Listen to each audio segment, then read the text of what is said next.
Mi padre me hizo responsable de una deuda antigua diciendo que era lo justo. Cuando revisé las fechas del contrato y mi edad en ese momento, todo resultó ilegal. Mi padre apareció a finales del año pasado con una carpeta vieja, como de oficina pública, llena de papeles amarillentos y engrapados de cualquier manera. Yo pensé que venía a pedirme que lo llevara al dentista o a revisar el carro, pero apenas la puso sobre mi mesa entendí que la cosa iba torcida. Me dijo que era hora de que yo cumpliera mi parte como hijo, que había llegado el momento de hacerme responsable de un compromiso que él había cargado solo demasiado tiempo. Yo no entendía nada, porque nunca hemos tenido una relación donde él me pida cosas concretas, más allá de favores sueltos. Pero ese día estaba distinto, hablaba como si ya hubiera decidido que yo no tenía derecho a decir nada. Me soltó que había un préstamo pendiente, una deuda vieja que él había pedido por la familia cuando yo era más joven, y que ahora necesitaba que yo la asumiera porque, según él, siempre fue para ti. Me dijo con una seguridad casi ofensiva que yo había firmado como responsable secundario y que nada de esto era sorpresa. Ahí fue cuando me dio ese folder y me pidió que firmara un acuerdo para que el banco trasladara la deuda a mi nombre, todo con un tono de solo firma y deja de hacerla de pedo. Abrí la carpeta y lo primero que noté fue una firma que supuestamente era mía, puesta en un documento fechado cuando yo apenas estaba terminando la secundaria. Me quedé viéndola un rato porque, aunque era claramente falsa, tenía detalles que alguien podría confundir como míos.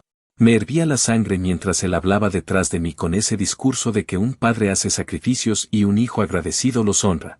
Yo traté de mantener la calma y le dije que como demonios iba a firmar un préstamo siendo menor de edad. Él respondió que lo había hecho porque yo confiaba en él y que era muy fácil para mí olvidarme de todo lo que él había hecho cuando yo era un mocoso que no entendía nada. Me soltó esa clase de frases manipuladoras que usan los padres que creen que el título de padre les da derecho a joderte sin límite. Pero mientras más hablaba, más evidente se hacía que estaba desesperado, no moralmente ofendido, solo asustado. Esa noche revisé los documentos con calma. Había 3 contratos distintos, todos con la misma firma mía, todos fechados en momentos donde yo era legalmente incapaz de firmar nada. Incluso uno de ellos fue refinanciado cuando yo ya era mayor, pero seguía usando esa misma firma falsa que jamás coincidió con mi firma real. Era tan absurdo que no sabía si reírme o romper algo. Entendí de inmediato que él había falsificado mi nombre para conseguir ese dinero y que había estado viviendo con esa bomba de tiempo esperando que yo, por ser su hijo, aceptara cubrirle el culo sin cuestionar nada. Me pasé casi toda la noche despierto, no por preocupación, sino por esa mezcla de incredulidad y enojo que te deja con el estómago apretado. Una cosa es tener un padre que comete errores, otra es tener uno que está dispuesto a arrastrarte con él sin siquiera dudarlo.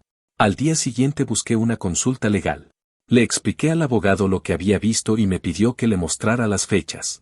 Apenas las vio soltó un suspiro y me dijo que aquello era un desastre para mi padre, que cualquier contrato firmado por un menor de edad sin tutela directa era inválido desde el inicio y que, si además se usó una firma falsa, yo no tenía responsabilidad alguna.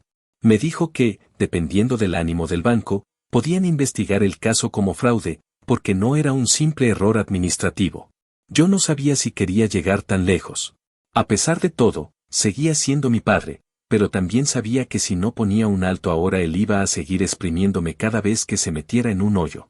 Cuando regresé a hablar con él y le dije lo que el abogado me había dicho, su reacción fue tan rápida que dejó claro que ya sabía que aquello era ilegal. Se puso a gritar que yo era un malagradecido, que él me había dado techo y comida y que ahora yo lo estaba apuñalando por la espalda. Dijo que, si el banco tomaba acciones, él perdería la casa y que yo tendría en mis manos la oportunidad de evitarle la ruina, pero que prefería verme muy digno. Yo traté de mantener la cordura, pero en algún momento exploté y le dije que él no tenía derecho a usarme como escudo para sus irresponsabilidades. Ahí cambió de táctica y empezó a llorar como si fuera víctima de una injusticia del universo. Me soltó un te vas a arrepentir, ningún hijo abandona a su padre así y se fue dando portazos como si yo fuera el monstruo de la historia. Ese fue el momento en el que dejé de verlo como mi padre y lo vi como un adulto que estaba intentando colgarme una cadena que no era mía. Me di cuenta de que la única forma de que él dejara de meterme en sus deudas era enfrentarlo de verdad, sin complacerlo por lástima ni dejarme manipular. No sabía todavía hasta dónde llegaría esto, pero tenía algo claro, si él quería arrastrarme con él, yo iba a asegurarme de que no pudiera seguir usando mi nombre como si fuera un juguete. Y si al final esto terminaba en consecuencias para él, serían las consecuencias que él mismo se buscó. Porque ese día entendí que la familia no es una excusa para que alguien te destruya la vida y luego espere que lo agradezcas. Actualización 1.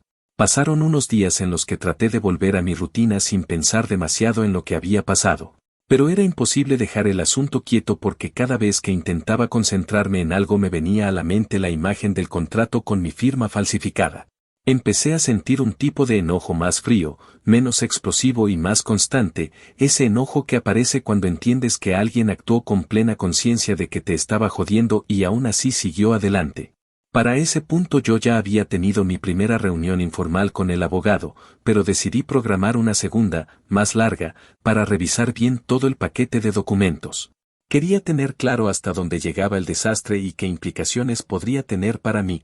El abogado me pidió que llevara todos los papeles, incluidos los resúmenes de refinanciación, y me advirtió que a veces los bancos, al darse cuenta de que un trámite pasado se hizo de forma irregular, intentaban responsabilizar a quien fuera con tal de no perder dinero. Eso me hizo entrar en un estado de alerta que me acompañó varios días, al punto de que empecé a revisar mis estados financieros, mi historial crediticio y cualquier cosa relacionada con mi nombre, solo para asegurarme de que mi padre no hubiera hecho más cosas a mis espaldas. Cuando regresé con el abogado, él se dedicó a revisar uno por uno los documentos mientras yo estaba sentado en la otra silla, sintiendo que cada hoja que levantaba podía contener una nueva sorpresa desagradable. Hubo un momento en el que dejó de leer y simplemente apoyó los papeles sobre la mesa. Me dijo que aquello no solo era un problema de firmas, que había 3 refinanciaciones en las que la supuesta firma mía aparecía de forma idéntica y que ese tipo de repetición tan exacta era típica de una copia. Explicó que, si se hacía una verificación técnica, quedaría claro que la firma no provenía de un proceso normal de firma a mano, sino de una imitación o una reproducción. También señaló que una de las refinanciaciones se hizo cuando yo ya era mayor de edad, lo cual volvía todo incluso más sospechoso, porque en ese momento sí existía la posibilidad de que yo hubiera participado. Pero la firma seguía teniendo la misma inconsistencia infantil. Según él, eso iba a levantar cualquier auditoría de inmediato. La parte inesperada llegó cuando me dijo que, si yo no había autorizado nada, lo mejor era notificar al banco cuanto antes, no solo para protegerme, sino para evitar que ellos asumieran que yo estaba tratando de beneficiarme. Me aclaró que no podía decirme qué hacer moralmente con respecto a mi padre, pero sí lo que debía hacer para no terminar hundido con él. Después de esa reunión pasé varios días pensando en si debía o no llamar al banco. No porque sintiera lealtad hacia mi padre, sino porque todavía había una parte de mí que esperaba que él reconociera lo que había hecho y se responsabilizara. Pero eso nunca ocurrió. En lugar de mostrarse preocupado por arreglar las cosas, empezó a mandarme mensajes pasivo-agresivos diciendo que esperaba que estuviera pensando en la familia y que no se me ocurriera hacer algo impulsivo solo por quedar bien con un abogado que ni conozco. En un mensaje incluso insinuó que él podría haber firmado de esa forma porque yo se lo pedí, como si la historia fuera tan absurda que solo eso le faltaba inventar. Ese intento descarado de manipulación fue lo que me empujó finalmente a llamar al banco. Expliqué que había recibido documentos a mi nombre que no correspondían y que necesitaba que revisaran el expediente. La mujer que me atendió fue muy correcta, pero pude notar que su tono cambió cuando le dije que la firma estaba en un contrato fechado cuando yo era menor de edad.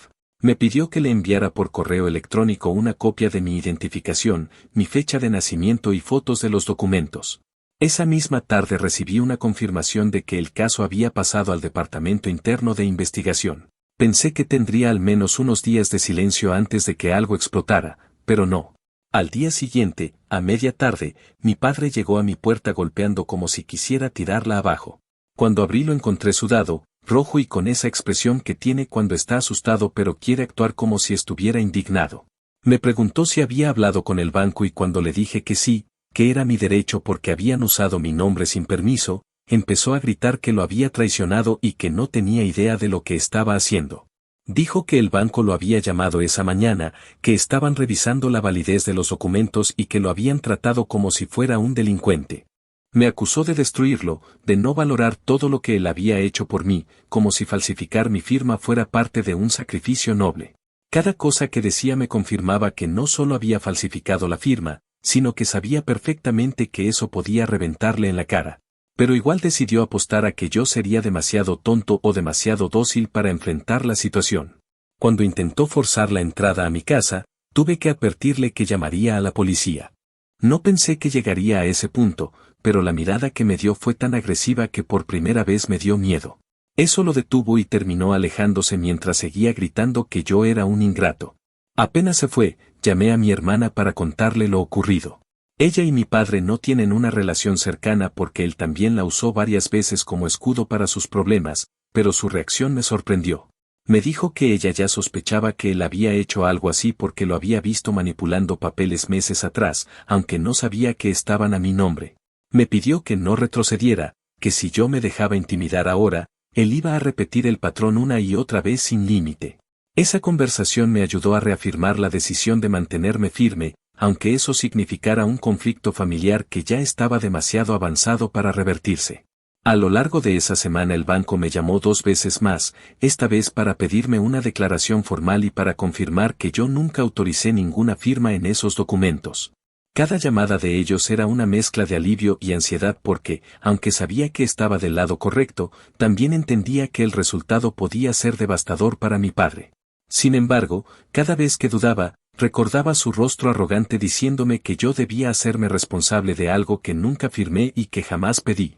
Y entonces la culpa se disipaba. Es difícil describir lo que se siente ver cómo alguien que debería haber protegido tu nombre lo usó como herramienta para salir de un apuro, esperando que tú cargues con la consecuencia muchos años después. No es solo enojo, es una sensación de traición básica, como si te robaran una parte de tu historia sin permiso. La investigación del banco avanzó más rápido de lo que imaginaba. Un día antes de que terminara esa semana recibí un correo donde me informaban que habían marcado el contrato original como potencialmente fraudulento y que estaban revisando quién había autorizado la refinanciación, ya que los datos no coincidían con mis registros. Eso quería decir que eventualmente iban a pedirle explicaciones a mi padre de manera formal. Yo sabía que él no estaba preparado para enfrentar algo así porque siempre ha sido bueno para engañar a personas que confían en él, pero no para enfrentarse a instituciones que tienen protocolos estrictos. Aunque no lo dije abiertamente, esa sensación de que por fin algo o alguien lo estaba obligando a enfrentar sus actos me produjo una calma que no había sentido en años. Esa primera actualización no cerró nada. Al contrario, abrió grietas que ya no se podían cubrir ni con disculpas ni con manipulaciones emocionales. Pero también fue el punto donde me di cuenta de que esta vez no habría vuelta atrás. Mi padre ya no podía refugiarse en el discurso de que lo hacía por nosotros, porque todo indicaba que lo había hecho por él y solo por él. Y yo, por primera vez en mucho tiempo, sentí que podía poner límites sin sentirme culpable por hacerlo. Esta etapa apenas estaba empezando, pero ya comprendía que el camino que venía iba a ser largo y, sobre todo, inevitable. Actualización 2. Unas cuantas semanas después de que el banco iniciara la investigación, la situación empezó a moverse en direcciones que yo no había previsto. Durante ese tiempo intenté mantenerme ocupado para no obsesionarme con el tema, pero era imposible ignorar los cambios en el comportamiento de mi padre, que ahora pasaba de enviar mensajes agresivos a mensajes suplicantes en cuestión de horas. Era como si estuviera atrapado entre el enojo por haber sido descubierto y el miedo a lo que podría ocurrirle si el banco confirmaba el fraude. Hubo días en los que me despertaba con audios suyos diciendo que yo era un desalmado y que me iba a arrepentir, y otros en los que me decía que necesitábamos hablar como adultos porque todavía había una oportunidad de arreglarlo antes de que la situación escalara más de lo necesario. Yo ya no respondía nada porque había entendido que cualquier intercambio con él solo alimentaba su idea de que todavía podía manejar la situación a través de presión emocional. Cada silencio mío parecía aumentar su desesperación y, con cada mensaje, yo confirmaba que había tomado la decisión correcta al notificar al banco sin consultarle. Ese mes también fue el primero en el que recibí una llamada del investigador asignado al caso. El tono de la llamada fue cordial, pero directo. Me expresó que habían detectado inconsistencias en varios documentos y que necesitaban confirmar datos puntuales conmigo, especialmente fechas en las que yo estaba comprobadamente estudiando, trabajando o viviendo en otra dirección. Me hicieron preguntas muy específicas sobre dónde vivía cuando tenía 16 y 17 años, a qué escuela asistía, si tenía cuenta bancaria a mi nombre en ese periodo y si contaba con historial de cualquier tipo donde apareciera una firma registrada. Me pidieron autorización para comparar mi firma real con la que aparecía en los documentos y accedí sin dudar. porque sabía que esa comparación dejaría claro que lo que aparecía en los contratos no tenía nada que ver conmigo. El investigador me explicó que ese tipo de casos no eran tan comunes, pero cuando aparecían solían revelar un patrón fijo. Familiares que tomaban decisiones financieras arriesgadas y luego trataban de descargar la responsabilidad en el miembro más joven de la familia, confiando en que la culpa, el miedo o la ignorancia los obligaría a aceptar. Después de esa llamada, la comunicación con mi padre dio otro giro extraño. Empezó a pedirle a familiares que intercedieran para calmarme y convencerme de que me retractara antes de que el caso avanzara demasiado. Mi tía mayor me llamó una noche para decirme que mi padre estaba deshecho y que, según sus palabras, yo estaba exagerando algo que podría resolverse entre nosotros sin involucrar a instituciones. Le respondí con calma que no había nada que resolver entre nosotros porque él falsificó mi firma cuando yo era menor y después volvió a usarla para refinanciar la deuda, y que no había ninguna parte de esa situación que pudiera arreglarse con un apretón de manos. Mi tía, que generalmente es conciliadora, se quedó callada un rato antes de decir que en el fondo ella sabía que mi padre había hecho algo inapropiado, pero que nunca pensó que hubiera llegado tan lejos como para comprometerme legalmente. Me confesó que hacía meses lo había visto revisando papeles y poniéndose nervioso cuando alguien se acercaba, pero que en ese momento no imaginó que estuviera tratando de encubrir un fraude. Esa conversación fue la primera señal clara de que mi padre estaba quedándose sin aliados dentro de la familia y que su narrativa comenzaba a desmoronarse. A medida que pasaban las semanas, empecé a sentir un tipo de distancia emocional hacia mi padre que nunca había experimentado. No era odio, era algo más parecido a un reconocimiento de que él ocupaba un lugar en mi vida solo porque la biología así lo determinó, no porque hubiera construido conmigo una relación digna de sostenerse bajo presión. Había momentos en los que me preguntaba si todo esto no habría sido diferente si él se hubiera acercado desde un principio con honestidad, admitiendo que había cometido un error grave y que necesitaba ayuda para salir del problema. Nunca lo sabré, porque él eligió desde el principio la ruta de la manipulación, la mentira y la carga abandonada en mis hombros. Mientras yo hacía ese proceso interno, el banco continuaba con el suyo y un día recibí un aviso por correo donde me informaban que el contrato había sido temporalmente suspendido mientras se verificaba su autenticidad. Esa suspensión significaba que legalmente yo había quedado fuera de toda obligación mientras avanzaba la investigación, lo cual me dio un respiro que no había sentido desde hacía meses.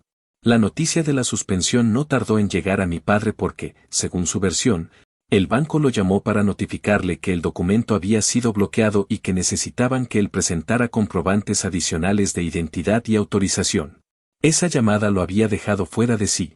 Intentó contactarme varias veces, incluso vino de nuevo a mi casa, aunque esta vez no llegó gritando. Llegó con una expresión que mezclaba nerviosismo, rabia contenida y una falsa calma que se notaba a kilómetros. Me pidió que lo dejara entrar para hablar, pero no acepté. Desde la puerta me dijo que yo no entendía el daño que estaba provocando y que el banco estaba tratando el caso como si él fuera un delincuente. Me dijo una frase que todavía recuerdo con claridad porque fue tan absurda como reveladora, que yo tenía la culpa de que el banco malinterpretara sus acciones. Es decir, en su mente, dejar clara mi inocencia era una traición y exponer su fraude era culpa mía, no de él. Le respondí que había sido su decisión falsificar documentos, no la mía, y él replicó que lo había hecho por la familia. Escuchar de nuevo esa excusa fue como recibir un recordatorio de que él no tenía intención de asumir responsabilidad. Me limité a decirle que no íbamos a seguir hablando y cerré la puerta, incluso cuando continuó hablando desde el otro lado. Después de ese encuentro, llegó un periodo más tenso. Pasaron varias semanas sin contacto directo con mi padre, pero su presencia seguía existiendo en forma de comentarios que recibía de primos, tíos y conocidos que lo habían visto o escuchado decir que yo había arruinado su vida. Algunos intentaban sonar neutrales cuando me lo contaban, como si quisieran advertirme sin tomar postura, pero la mayoría sabía claramente que él estaba pagando las consecuencias de sus propias decisiones. Curiosamente, fue en ese periodo cuando también hablé más con mi hermana, que me dijo que en algún punto él había intentado convencerla de que yo estaba manipulando al banco para perjudicarlo. Ella se rió en su cara y le dijo que el banco no necesitaba ser manipulado, que bastaba con revisar las fechas y la firma para saber que él había cometido un acto ilegal. Esa reacción suya fue un alivio, porque por años sentí que mi hermana cargaba con su propia historia de conflictos con él y ahora ambos estábamos viendo el mismo problema desde ángulos distintos pero con total claridad. Cuando finalmente llegó la notificación oficial del banco donde declaraban que el contrato original era inválido debido a inconsistencias legales y que se había iniciado un proceso de revisión interna para determinar si existían responsabilidades adicionales, sentí un cansancio profundo, pero también una especie de cierre. El banco dejaba claro que yo no tenía ninguna obligación financiera, pero también dejaba claro que ellos iban a seguir investigando cómo se autorizó ese préstamo desde el inicio. Eso no solo implicaba a mi padre, sino también a la persona que aprobó el contrato en aquel entonces. El investigador me explicó en una última llamada que, cuando una firma corresponde a un menor, la aprobación del contrato recae en el agente que procesó el documento, por lo que ambos habían quedado bajo revisión. Una parte de mí no esperaba que el asunto llegara tan lejos, pero reconocer que no estaba en mis manos detener el proceso me dio una tranquilidad inesperada. Ya no era una lucha entre mi padre y yo, ahora era una institución revisando un error grave que había permanecido invisible durante años. Esa segunda actualización marcó un punto donde mi participación activa prácticamente terminó. Yo ya había aportado toda la información necesaria y había protegido mi nombre y mi historial. El resto dependía del banco y de las consecuencias inevitables de lo que mi padre había hecho. Lo único que me quedaba era aceptar que esta situación había cambiado de forma definitiva la relación que tenía con él. Aunque todavía me sorprendía cuánto podía lamentarse él por su propia desgracia sin reconocer en ningún momento el daño que intentó hacerme, también entendí que no podía esperar otra cosa de una persona que había construido su vida entera culpando a otros de sus errores. Para mí, la actualización cerró con una sensación agridulce, porque aunque había logrado protegerme, también había confirmado que mi padre era capaz de sacrificarme sin dudar con tal de salvarse. Ese descubrimiento no es fácil de procesar, pero al menos supe que ya nunca más permitiría que él tuviera la oportunidad de arrastrarme con él. Actualización final. Pasaron varios meses después de la confirmación del banco y el proceso pareció entrar en una etapa silenciosa, ese tipo de silencio que no es alivio, sino una especie de pausa tensa en la que sabes que algo se está moviendo aunque no puedas verlo ni influir en ello. Durante ese tiempo intenté reorganizar mi vida, no porque la situación me hubiera afectado económicamente, sino porque emocionalmente me había dejado con una sensación de desgaste que nunca antes había experimentado. Uno podría pensar que después de que el banco me liberara de toda responsabilidad me sentiría tranquilo, pero la verdad fue más compleja. La relación con mi padre quedó tan dañada que ya no podía reconocer ninguna base sobre la cual sostenerla. No se trataba solo del fraude, sino de la reacción que tuvo al verse descubierto, esa manera de culparme incluso cuando la evidencia era tan clara que no había espacio para malinterpretarla. Esa parte fue la que realmente marcó el antes y el después para mí. El siguiente gran movimiento ocurrió cuando recibí un aviso del banco donde se mencionaba que, como parte de su revisión interna, habían encontrado irregularidades adicionales relacionadas con el historial crediticio de mi padre. Esto significaba que no solo iban a mantener como inválido el contrato fraudulento, sino que también estaban revisando otros préstamos suyos para confirmar si se habían tramitado de manera legítima. Yo no sabía nada de ese historial y, honestamente, tampoco tenía interés en enterarme de los detalles, pero la carta dejaba claro que el banco tomaría acciones según correspondiera.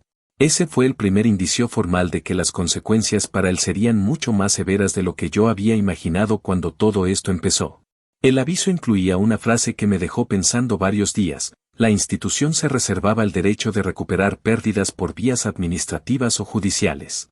Esa fue la primera vez que contemplé la posibilidad real de que mi padre terminara enfrentando no solo sanciones financieras, sino también consecuencias legales. Esa noticia no tardó en recorrer la familia. A diferencia de las primeras semanas, donde muchos intentaron entender los dos lados, esta vez la mayoría simplemente aceptó la realidad. Algunos familiares incluso me dijeron que siempre habían sospechado que mi padre manejaba su dinero de forma irresponsable, pero que nunca imaginaron que pudiera arrastrarme a mí de esa manera. Otros admitieron que no sabían cómo reaccionar cuando él les contó que yo lo dejé caer, como si yo tuviera alguna obligación moral de protegerlo de un problema que él mismo creó. A medida que más personas empezaban a ver la magnitud de lo que había ocurrido, mi padre comenzó a quedarse aislado en sus intentos de presentarse como víctima. Ese aislamiento no lo hizo reflexionar, sino que lo volvió más agresivo en sus comentarios. Llamó a un primo y le dijo que yo había actuado con intención de destruirlo, que había esperado el momento perfecto para hundirlo, como si yo hubiera planeado todo desde la adolescencia. Escuchar eso por parte de mi primo me dejó claro que él prefería creer su propia versión, aunque fuera absurda, antes que aceptar que había sido descubierto. El paso siguiente ocurrió cuando el banco tomó posesión formal de la casa de mi padre. Esa propiedad era lo único que él tenía con valor estable, y aunque durante años presumió que la había comprado con esfuerzo propio, la verdad era que la había refinanciado tantas veces que prácticamente vivía de una deuda permanente. Cuando la notificación de desalojo llegó, él intentó usarla para manipular a todos, diciendo que la pérdida de la casa era mi culpa. Lo curioso es que esa estrategia no funcionó. Incluso familiares que antes lo defendían comenzaron a señalar que él siempre encontraba a quien culpar en lugar de asumir sus actos. Mi hermana, que seguía manteniendo distancia prudente, me llamó para decirme que él se había presentado en su trabajo llorando y diciendo que yo lo había abandonado. Ella le respondió que él me había metido en un problema que podría haber arruinado mi vida y que todavía tenía la audacia de pedirme que pagara por ello. Me contó que él se quedó mudo, como si nunca hubiera considerado que alguien de la familia pudiera confrontarlo de esa manera.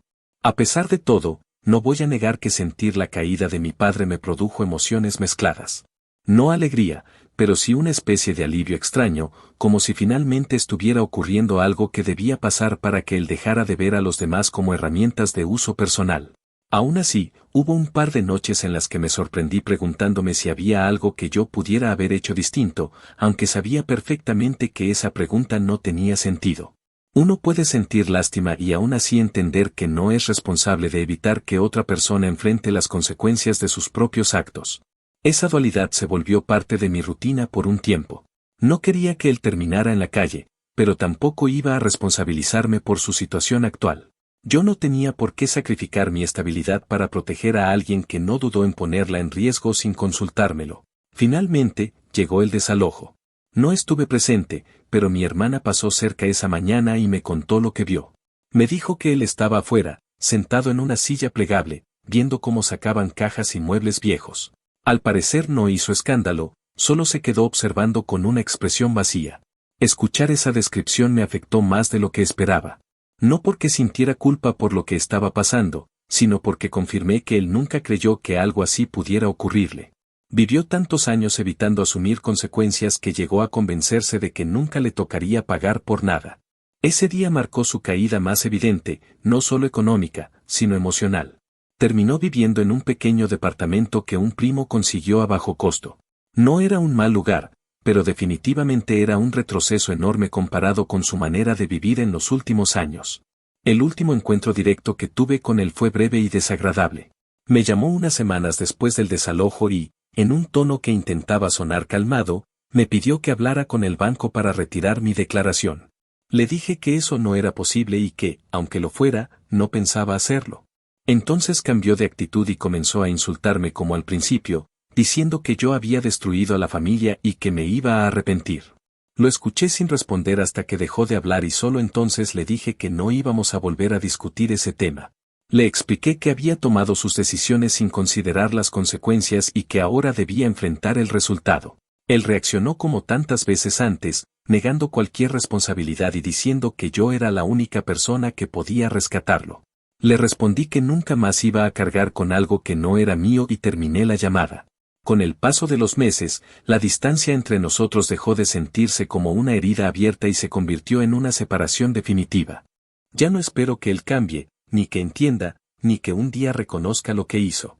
Y aunque esto podría sonar triste, para mí ha sido una forma de recuperar algo de paz. Esta situación me obligó a reconocer que no tenía por qué seguir justificando comportamientos que siempre habían sido destructivos. También me enseñó que poner límites no es un acto de crueldad, sino de protección personal. Hoy veo todo el recorrido desde el primer momento en que vi esa firma falsificada hasta ahora, y aunque ha sido un proceso largo y desgastante, también ha sido liberador. No quería que mi padre enfrentara consecuencias tan duras, pero tampoco podía seguir permitiendo que su irresponsabilidad se convirtiera en mi carga. Y si algo he aprendido en estos meses es que no siempre se puede salvar a alguien que no quiere salvarse a sí mismo.